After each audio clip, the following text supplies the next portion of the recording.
Hi, I'm Milo Denison. I'm Kev Bamboo, and this is Rip It Up Again. Rip It Up is a topical show about life impacting creatives around the world today. Yeah, and on tonight's show, we're delighted to be joined by teacher turned published rhyme and poet, Ray Douglas. But Hello. before we talk, hey Ray, but before we talk to you, Ray, hold your horses, I know you're keen. Milo, I got a really burning question because obviously you're a writer, right? Sometimes, yeah.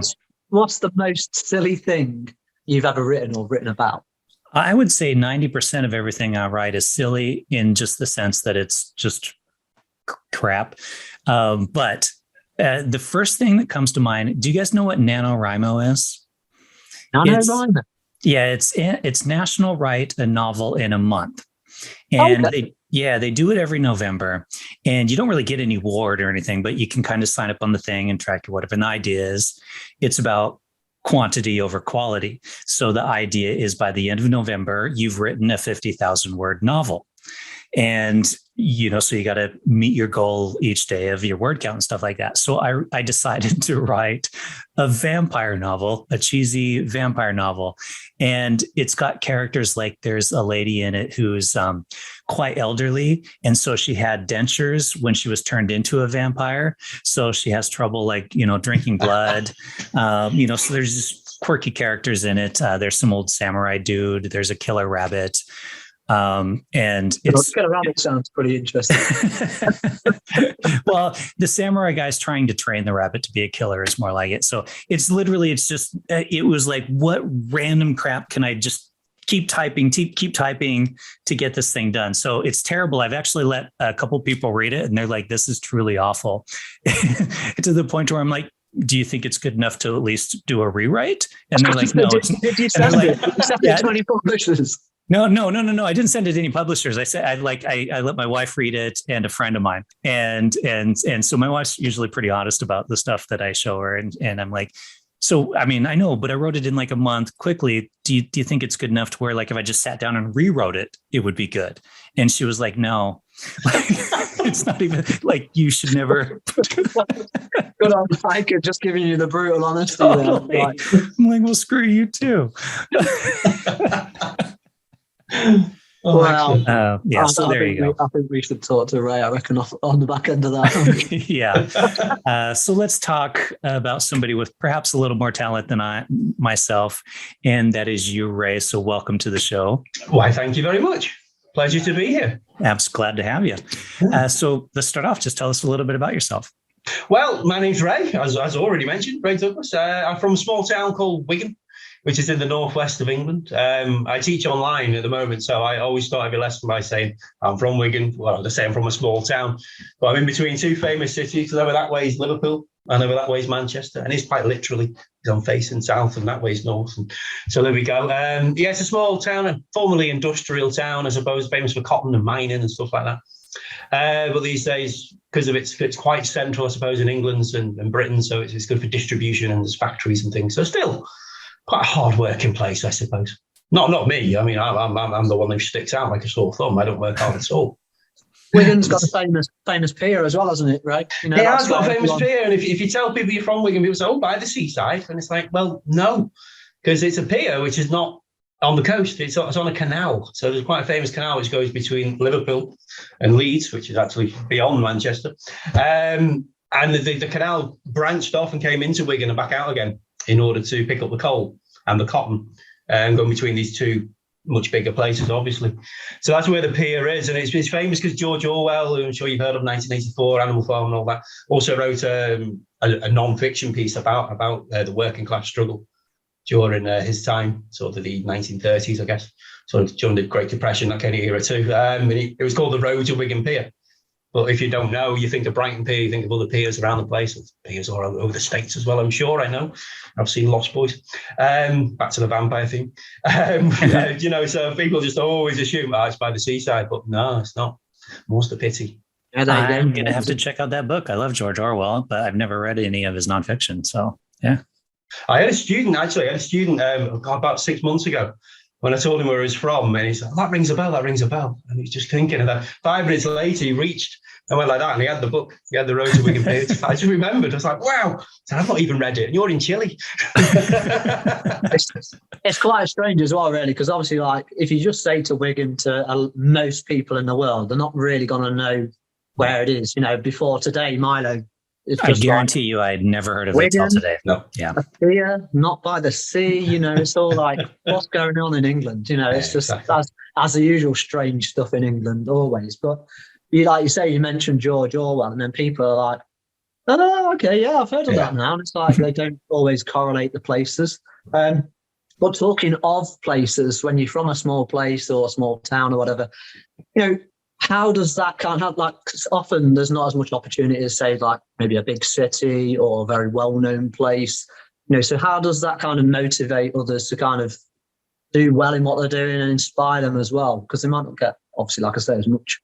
I mean, you know, you watch any kind of movie, don't you? The small town guy wants to get out and go to the big city, and, you know, that kind of thing. They want to go and find the opportunities. But I think with creative people, they find their own opportunities. I think if you want to be creative, you've got that in you.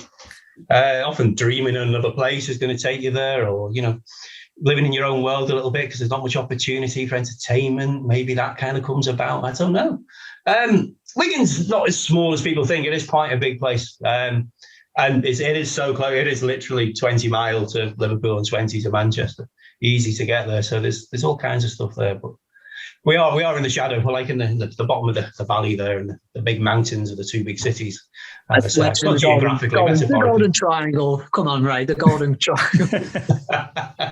Well, the Golden Triangle is a bit further away where they grow all the rhubarb. It's like the most fertile ground somewhere around, and it's just outside the city. And you can grow rhubarb there. It grows like nothing else. It spreads quicker than COVID. Anyway, I shouldn't say that. do you use Wigan in your writing? Like, if we were read something yours, would we see the word Wigan or something Wigan related? No, not really. No, I wouldn't do. I tried, like your good self. I tried writing novels time and time again. I set one in Wigan one time. And I was quite down about the place. I wasn't living there at the time. I think I was living in Oxford when I tried writing that. And there was like a police officer who was so disciplined from all these different places, and he was in Coventry. There's a famous expression, like getting sent to Coventry. Like the beginning of the book was, what are you going to do with me? You can't send me to Coventry. It's like, I'm going to send you to Wigan, which was a little joke for me. It was nothing really. I mean, again, it was, well, your wife would have rejected it quicker than she rejected yours, I think, that novel. But yeah. But currently, no, I don't really write about in places, really. I don't. It's just ideas, really, to express for kids' amusement. Well, you've traveled a lot and you're teaching in Europe. So you've seen kind of different curriculum and communities and cultures. How about that? Does that give you more balanced perspective of the wider world? I think so, yeah. I think there's nothing more of a leveler than trying to get by in another country when you don't really speak the language, and you've got to sort of, you know, make your own way and sort of be creative, I suppose, in your own sort of way, and sort of get by. As you know, I remember doing an impression of a cow once in a shop in Turkey to get some milk, and the guy was just pointing at the fridge right behind me, and it just had a picture of a cow on the carton. It's like, well, so wait. Did you like act out the cow? I'm not going to act it. I'm not going to act it. Yeah. It was quite graphic. It's got to bait you into reenacting it. It's like, don't forget, I'm a kid's entertainer these days. You know, I'm a Turkish man in the shop. Yeah, he was very confused, but slightly amused as well. But I didn't go back into there too many times. I think when no one else was close. But yeah, I mean, you kind of, that brings out creativity in yourself, I think, and that goes into the students, because if you kind of find yourself in a mindset where you know, making things up as you go along in your life, that you kind of take that into the classroom with you, and it takes a good positive energy in there. When you're teaching, since you do teach people from different countries and stuff, do you vary your teaching style depending on like where that person's from at all? Yeah, you have to. You really have to. You try not to, because as a teacher, you kind of want to run the class yourself. But if you get, you know, students from, I don't know, Brazil. At the moment, I've got a lot of students from Brazil and a lot of students from China. And they're poles apart. But the company I work for are big in Brazil and very, very big in China. So you've got to rein yourself in a little bit more for the Chinese, who are going to be very direct. Not all of them, but the younger generation are actually getting a bit cockier. Whereas they used to be very traditional. The older Chinese people, you can tell, are very traditional, and they want to be told when to speak. It's very fixed. Yeah. Yeah. Yeah, and they all So call me teacher, and I was going to say, don't call me teacher, please call me Ray. My name is Ray. My job's teacher. You can call me Ray. How does that compare to maybe like the South American students? South Americans are very loud, very over the top sometimes. They'll speak over you without even thinking. They'll go on and on and on. You'll ask them a question, they'll answer another one. As the Chinese will just be like, yes, no, my name is, and, very direct answers. So, yeah, you learn to speak very, very little when you've got a very active bunch of students, and you speak a lot, but try and speak even less over time with the Chinese students or the Japanese students in the Far East, just because you want them to enjoy. I can speak English all day long. They can't. They've got 45 minutes. They've got an hour. I want them to, be creative. And I always say teaching English as a foreign language is more like teaching sports. My background was sports. I did a degree in sports science. And I think that makes me a good English teacher because I'm teaching a skill. And I approach it like I'm teaching a skill, not giving knowledge, which is that kind of traditional school sort of mentality, I suppose, school teacher mentality. Yeah, I suppose it does give an allowance to open that creativity, like I say, in a sport or art or what. And I suppose you link them in the two because it can be quite interpretable, can't it? So the student can actually learn through their own way, almost vocationally, if you know what I mean, as well. Definitely, yeah, definitely. I mean, I'm not going to be there when they go to the supermarket or negotiate that deal, or I'm not there with them. They've got to creatively use that knowledge that they picked up. Have to impersonate a turkey. Well, exactly. Yeah. I'm there to make sure that they don't ever need to do that. I thought I'd bring it back around to that. So, I mean, obviously, yeah. So the more broad kind of cultural knowledge that you have, and the easier that you can adapt your classrooms, but also bring that back into writing in yourself. So obviously, understanding English is a great tool to have. But how did that kind of evolve from just teaching into writing poetry and verse and your silly rhymes, as you like to call it? I do like to call them silly rhymes or pretty witty ditties. I've always written. I've always doodled. I've always had ideas. I wrote lyrics when I was at university for a band that we were in. I sang them as well, just because you're writing them, you end up singing them. Bad idea. But I've always been the family poet as well. I've always written for, the big birthdays and the anniversaries. And when my mother retired from the NHS, I sent the poem over, mainly because I was abroad as well, because I was overseas when all these big things happened. I kind of wrote the poem and sent it back. But then during lockdown, one of the lockdowns over here, my sister turned 50. And I thought, 50th birthday, we're not going to have that special moment for her. So I was going to write a poem anyway. And I just thought, what I'm going to do is stand on the doorstep and give it Love Actually. I'm not going to do that. So I'll make a video.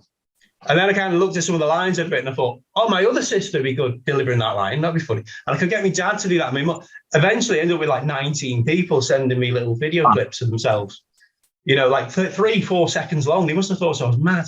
And eventually put it all together. And it was like a 6-minute poem all about my sister for her to watch on her birthday in the morning. Unfortunately, her husband, my brother-in-law, obviously filmed her watching it, which was just brilliant to watch her. Because obviously that's what you want to do when you want to perform poetry. You want people to react to you. And I was a bit upset I was going to miss out on that, but actually he videoed it and sent it to me. So, but as for writing for silly stuff for kids, about 2018, I decided to take being silly serious. And that's it. I started put together my first book, The Silly Sausage Saga. Yeah. Well, I guess speaking of great poets and writers, and since you are a poet and writer, I think that is a perfect opportunity to transition into reading us something of yours. I can do that. Yeah, absolutely. Yeah. Well, we'll start with said first book. We'll start at the beginning, as it were. Okay. So this poem is called "How Are You?" I met a talking parrot. It asked me, "How are you?" I said, I'm very well, my friend, but tell me, how are you? Parrot said nothing, just preened its feathers with its beak. So I moved in a little closer so that it could hear me speak. But then the talking parrot asked me, how are you? I said, I'm very well today, but tell me, how are you? the bird again said nothing, just spread its wings out wide. Perhaps it hadn't heard me, or perhaps could not decide. But then the talking parrot asked me, how are you? Through gritted teeth, I answered, fine, but tell me, how are you? Again, the bird said nothing. It didn't make a blooming sound. It wasn't asking someone else because there was no one else around. And then again, the talking parrot asked me, how are you? And I said, I am frustrated. And it's all because of you. I just turned my video. It was a parrot. The parrot turned my video off. Damn parrot. Right, parrot, yeah. It worked for dramatic effect. Well, we'll go for that. Yeah. I was going to punch its lights out. I'm turning the video off. So most of the stuff I write is a bit daft. This one's a bit more serious. There's a series of poems in my second book, which are, I call them my fitting in. This is Lucy, the Two Fairies Last Chance. I call them the fitting in poems. It's about things that make us all different yet the same, and that kind of thing, and other kind of low sort of serious topics. I think Mr. Bamboo will recognise the last line of this one, and I'll explain it to your good self, and indeed the listeners a bit later, Milo. Okay. It's called Be Kind. From time to time, do you see online that people have said something cruel? What would you do if said about you? Get angry and feel like a fool? Are you concerned now that you've learned that others can choose to be mean? Because bullies don't care when a selfie you share is turned to a horrible meme. Or have you instead joined in on a thread where banter has gone way too far? Laughing out loud, just part of the crowd, despite knowing that comments can scar. You do have a choice when using your voice, so it's time to make up your own mind. Please make a note and remember this quote. In a world where you can be anything, be kind. Very nice. I love that. So that last line's become very famous because of Caroline Flack. Caroline Flack was a British TV presenter. Very, very bold. I've never actually seen anything that she's made. It's not my cup of tea, really.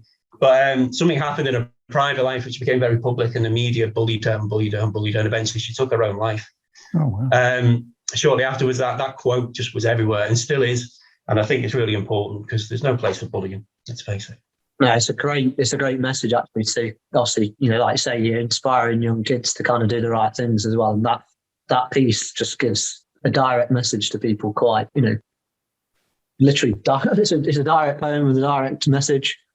Anyone can kind of understand it. And I think that's the beauty of, the simplicity and poetry and verses. If you can get a message across like that, then yeah, good job. Speaking about getting a message across, I was going to say, you got one more for us? Yeah. It's something a bit dafter. I normally do this in the first person, but recently I've changed it to the third person. I just thought it'd be a bit more fun to illustrate it. Not that I've illustrated it yet. Okay. It's called Still. He pictures still inside his head the day the teacher stood and said, there is something we cannot do. No one at all, not me, not you. Some kids smiled, some confused. As for him, well, he refused, because that same teacher once professed, you can do anything if you try your best. So he set out and he tried hard, gave it all, no holds barred. He twisted left, he twisted right, day in, day out, all through the night. But no matter how, he still believed the goal he set was unachieved. Still now and then, he has a go, but he's yet to lick his own elbow. You can't do it. You can't do it. You can't do it. Try it, but you can't. You tried it. I knew you would. I've never tried. I'll try and one, I've tried on the other. Not. Dream come true. This is exactly what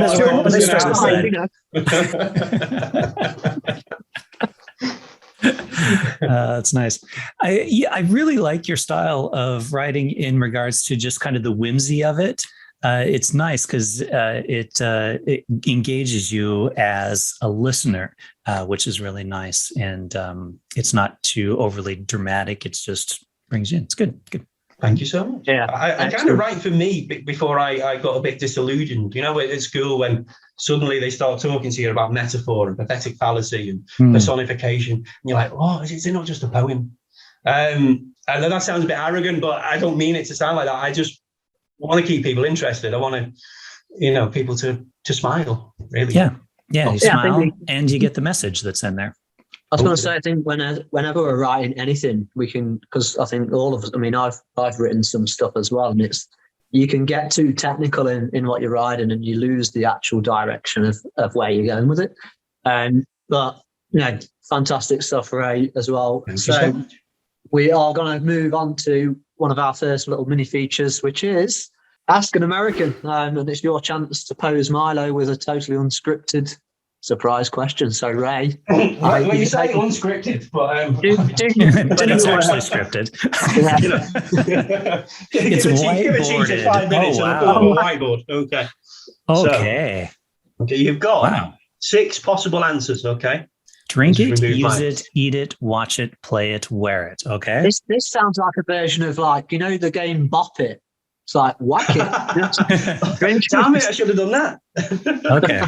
So Milo, what I'm going to do is I'm going to mention 5 different things. There's 6 answers, only 5 questions. Okay. 5 different things which I think are quintessentially British English. Yeah. Okay. So I'm going to try and catch you out. Your answers are on the screen, or on my whiteboard, but the magic of television. You just got to work out what you do with it. Okay. So the first one is a sloppy Joe. A sloppy Joe. Well, that you definitely eat it. Why would you say that? Well, because sloppy Joe, it's actually it's a ground beef burger thing. Sloppy Joes are real. Do you guys not have those in the UK? I'm afraid in the UK, a sloppy Joe is a jumper. It's like your old trusted jumpers full of holes, and you wear it on a warm night, on a cold night, to keep you warm. Oh, okay. Well, I guess if you're really cold and hungry, maybe you'd eat it. A double sloppy Joe. Double sloppy Joe. So you don't eat your sloppy Joe, you wear your sloppy Joe. There is a sloppy Giuseppe. I think maybe a sloppy Joe we call sloppy Giuseppe over here. I'm not sure. Maybe. That's a pizza, isn't it? I think. Yeah, but I think you stick the ground beef on it. Anyway, we're not getting into this too heavily. So far, I'm 0 for 1. I'm 0 for 1. All right. Well, it's early days, yeah. Okay. So the next one is rarebit. Rarebit. This one I know because this is cheese on toast, which you would eat. Do you know what? I thought the cheese might might give you the advantage on that one. Okay. Yeah, actually Welsh, but they're not in Welsh. Right. Next one is tea cozy. A tea cozy. Well, I think this implies that you would drink it, but I actually think you would use it. What would you use it for? To keep your tea warm? Or do you place your tea on it in some way? You keep your tea cozy. Yes.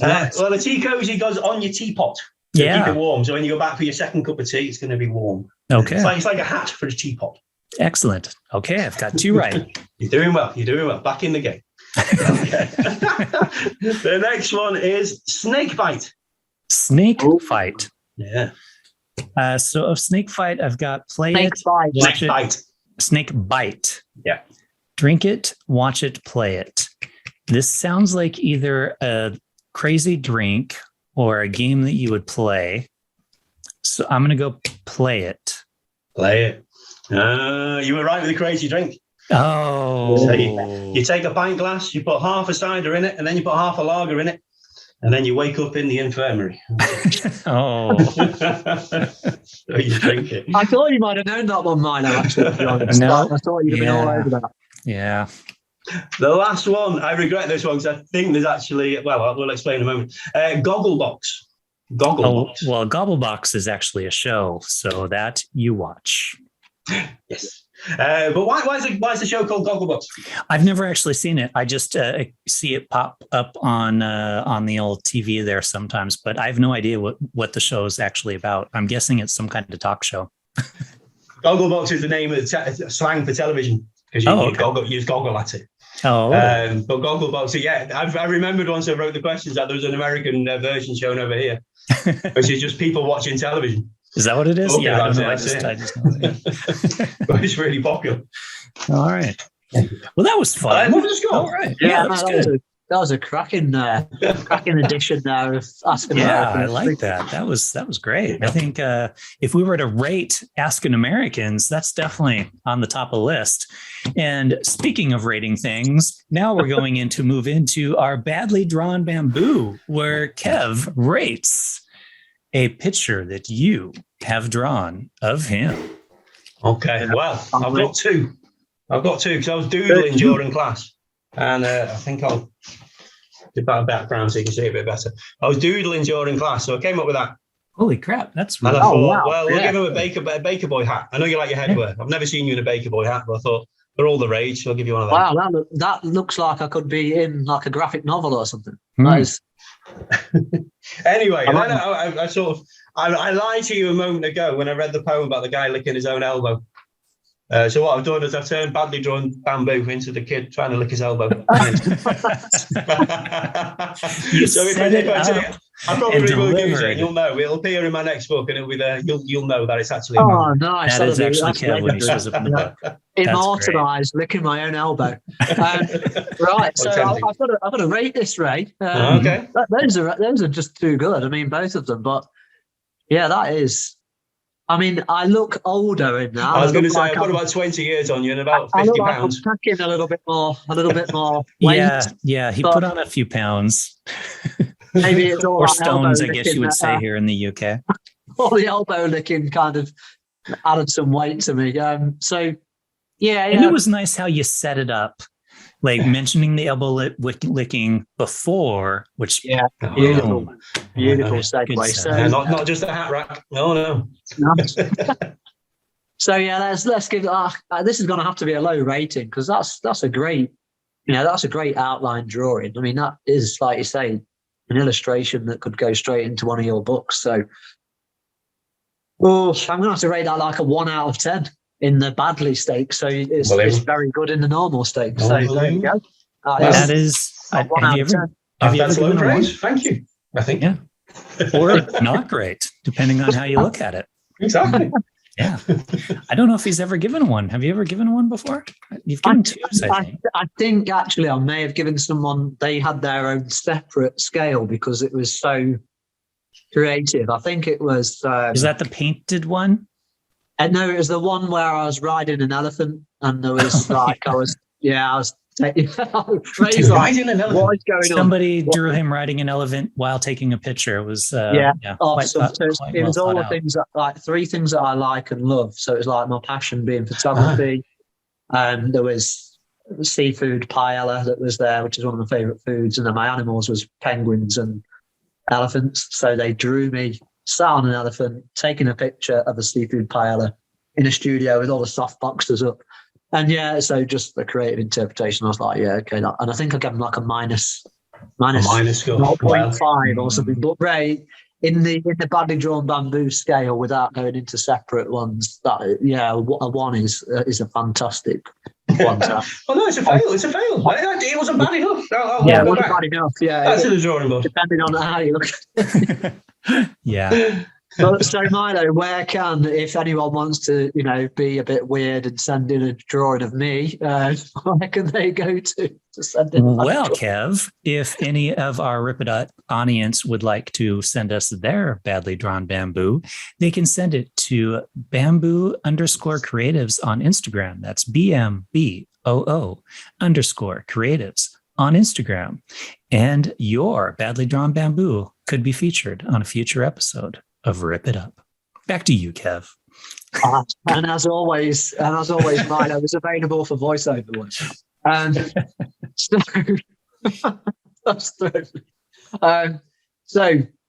Ray, we're going to kind of bring this back to your writing and poetry, obviously. So around, I think, was it 6 years ago, you decided to kind of take your silly rhymes and go a little bit more serious with them. And obviously, we put together. I'm just checking. As mentioned, you put together obviously the silly sausage saga and other rhymes. And was that the first one that you got published? Yeah, first one is the silly sausage saga and other silly rhymes. So, how did you make that step from just a daft hobby, as it were, to like something more? Like your bridging moment. Okay. There was a moment. I was down in Canterbury, which is down in the south of England, and I was working with a group of teachers. I was like the boss of this group of like 20 teachers who worked for me off and on. And I was always there to help out with any lesson ideas, any creative ideas they wanted for the classroom. In fact, I always encouraged it. I always called it lessons with media, but was something between you and the student to create the language, you know.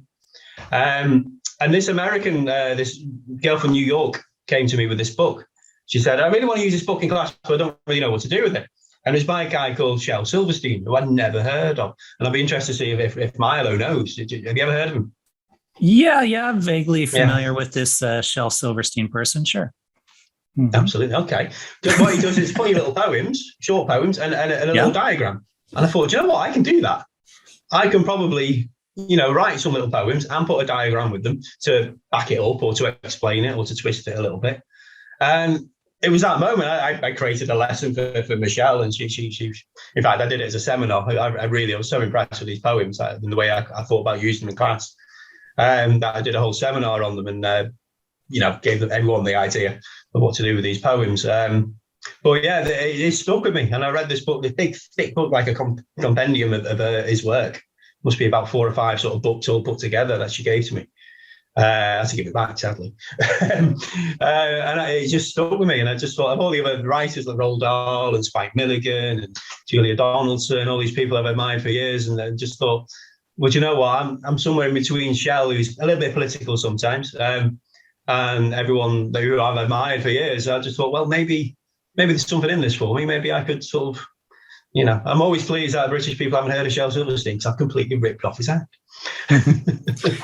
It's funny because when you were reading, his name did pop into my head because he does have that a similar whimsy and a little bit of a message in what he writes as well. Cool. Yeah. Were you an artist prior to this, or was this when putting the art to your words? Was that your start at being an artist? That was my start of being a doodler. I don't because I'm an artist, a doodler. Obviously, when you're teaching kids in particular, and they don't know the words, and you don't want them to look it up in a dictionary and translate it, the whiteboard, bang, picture goes on. Sometimes look grotesque, nothing like you intended. And then sometimes, they got better over the years. They got much better. But I found I could draw pretty much most things, animals, and explain other things via a picture just to get there.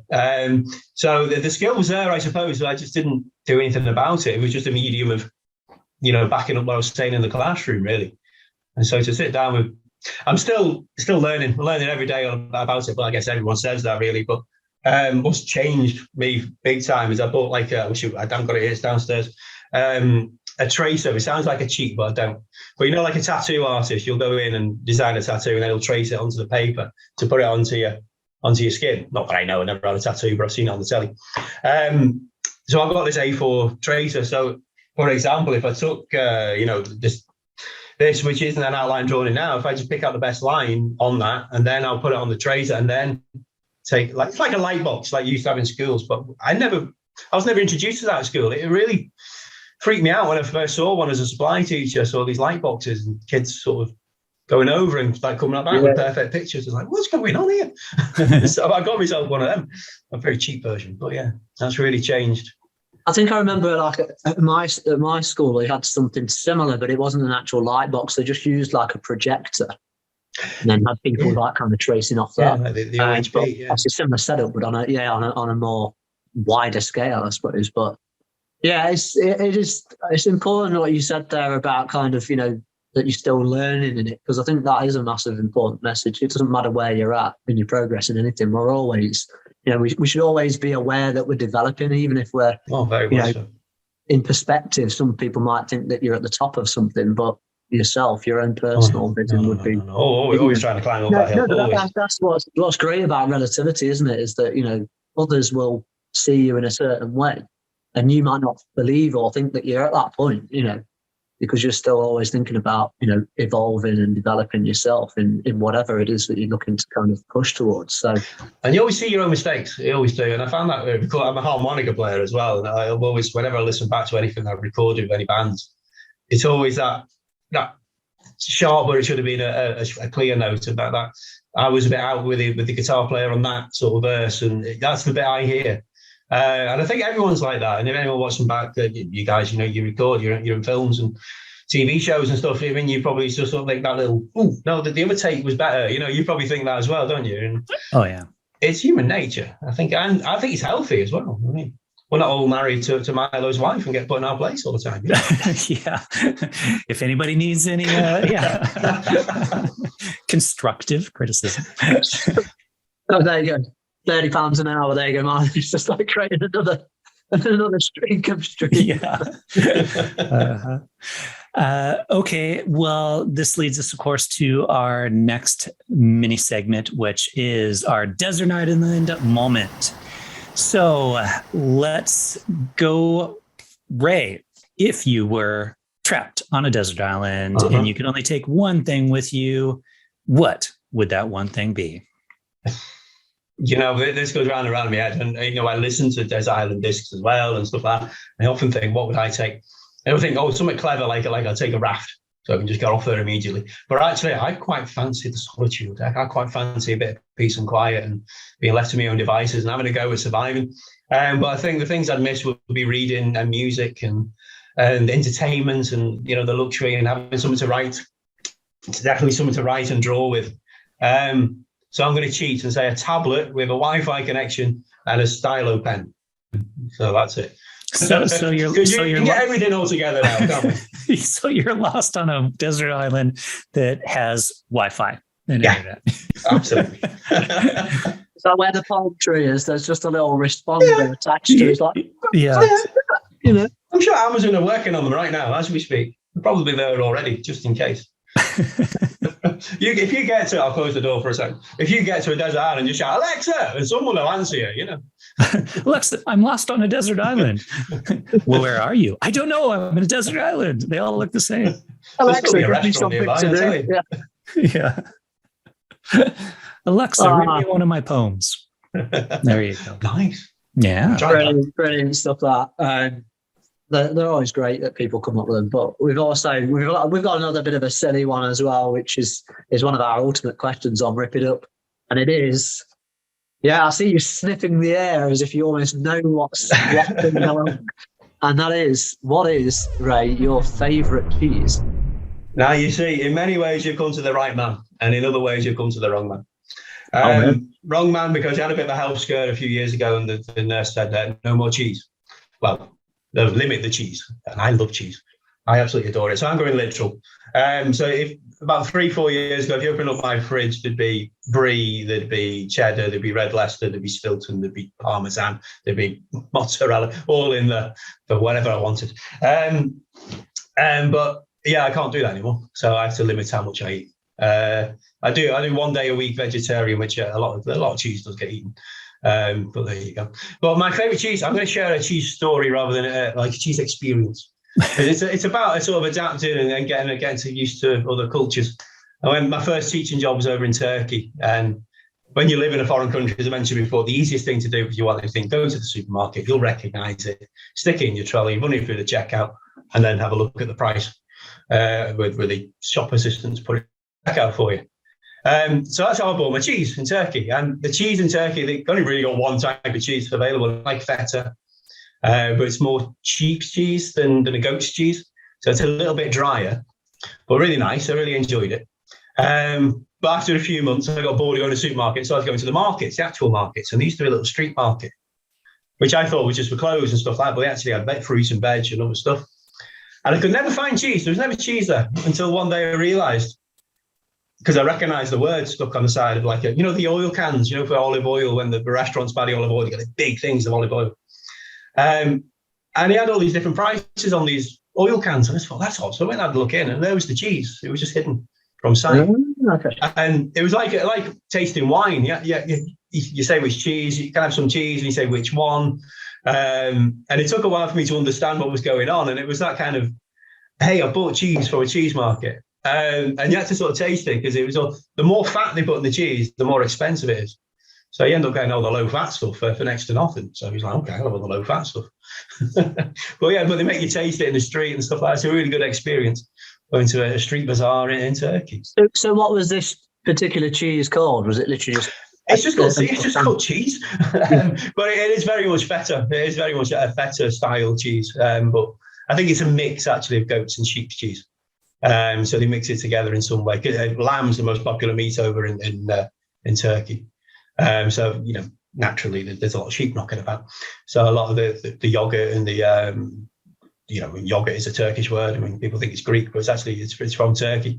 Yeah, because I've had is it Iran, which is the kind of soured milk drink, which is like a bit of a delicacy. It's an acquired taste. Very acquired, very acquired.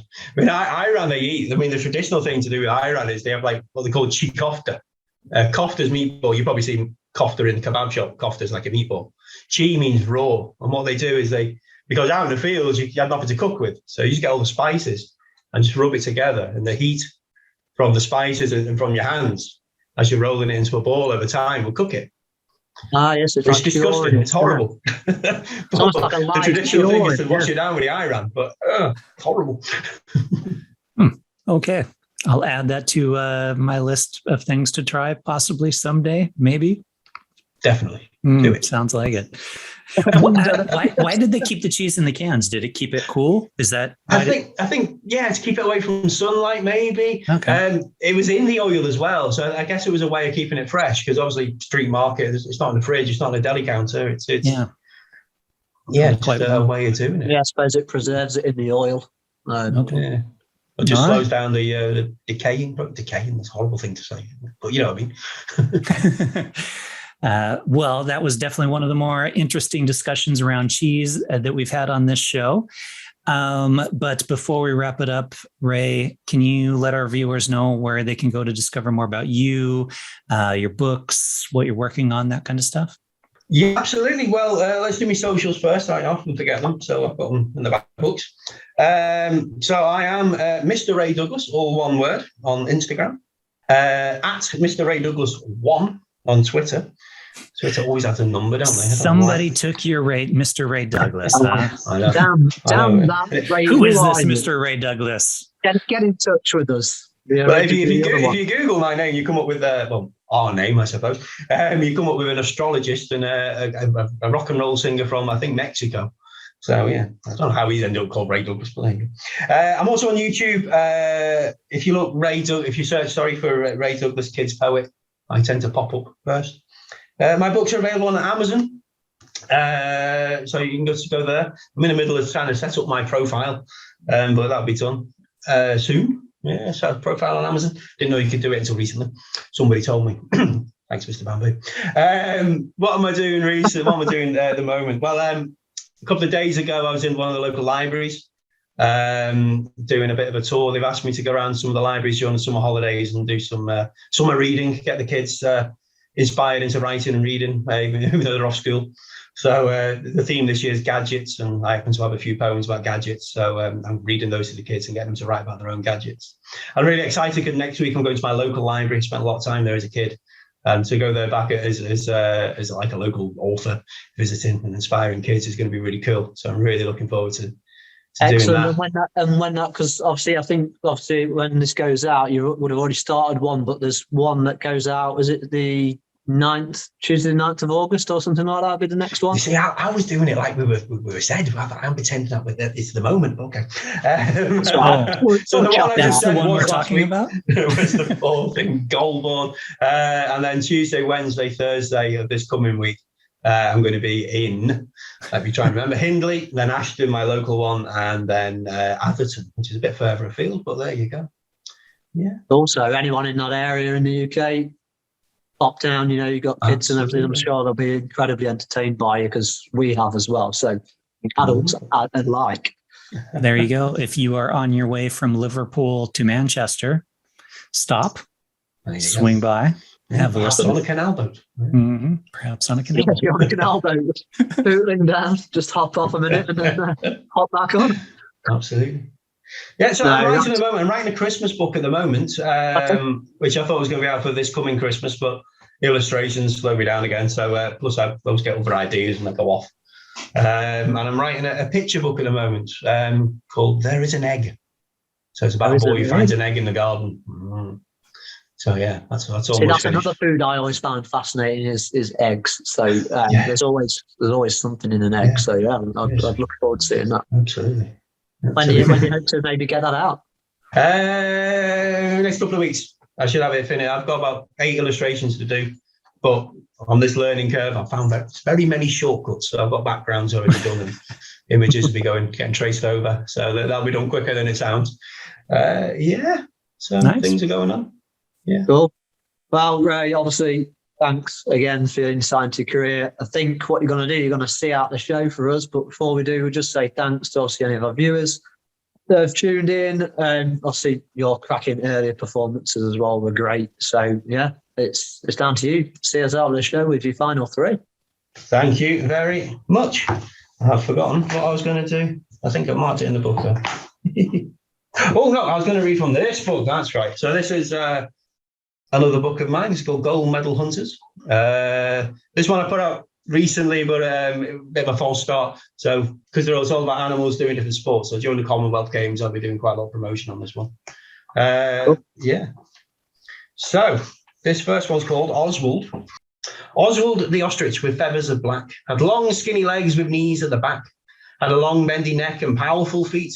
They knew at his best he'd be tricky to beat. He stood on the runway whilst clearing his mind, preparing to long jump with all the strength he could find. He rocked on his heels, he tipped on his toes. He thought to himself, well then, here goes. The crowd watching on were dazzled indeed, as Oswald went sprinting with dazzling speed. No one had ever seen anything faster. He was certain to win this new long jump master. But then, what he did, only he'd understand, as he bent himself over and stuck his head in the sand. The judges, confused, had no choice in his case. So Oswald the ostrich finished up in last place. There we go. There he is, sticking his head in the sand like a bit of a fool. There we go. Okay, so back to something a bit more serious. After a glug of water, do excuse me. You take as long as you like, mate.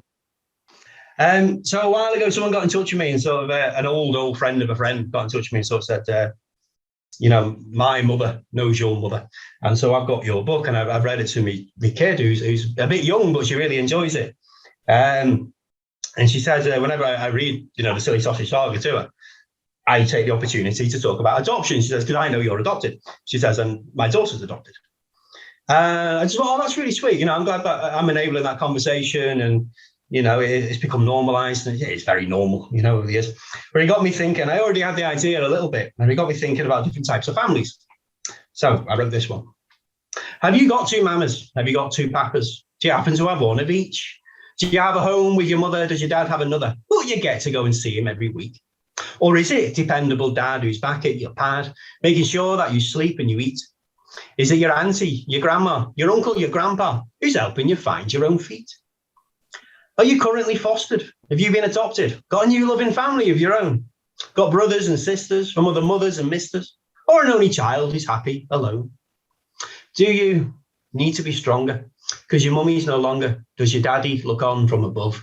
Well, all families are different, but with one thing consistent, they're all held together with love. Ah, nice. Love that. Aww. Okay, and we'll end with something completely daft. Okay, and the daftest thing about this one is probably the title, because it's impossible to live up to. Can only possibly end in an anticlimactic disappointment. So I apologise in advance. This poem is called... It's not called You Can't Lick Your Elbow, is it? Damn it, it's a sequel. No, this poem is called The Greatest Ever. Have you let one go? Have you let one rip? Are you worried that your undies are chocolate chip? Have you caused the stink? Have you cut the cheese? Have you set one free in the breeze? Did your raspberry ripple? Did your bum pump? Did the sofa start shaking with the power of your trump? Did the air turn foggy? Did faces go green like wicked old witches on wicked Halloween? Was it silent but deadly? Was it tremendous and loud? Are you pleased with yourself? Are you feeling rather proud? Was your bottom burp brill? Was it a fine work of art? And in the history of wind, was it the greatest ever fart? Oh.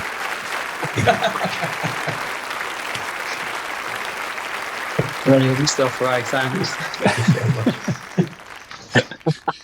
Well, Kev, that was a absolutely fun show. So what else do we have coming up on the next episode of Rip It Up? Yeah, I'm Rip It Up, Milo. I mean, coming soon, we've got obviously another film review over at Rip It Up Reviews. And then we've got a whole bunch of stuff. So we've got former Icarus Line lead singer turned filmmaker Joe Cardamone. And we've got a student that's aspiring as a stand-up comic. And we've also got a lead UK actor. So I'm pretty excited for the variety there. Yeah.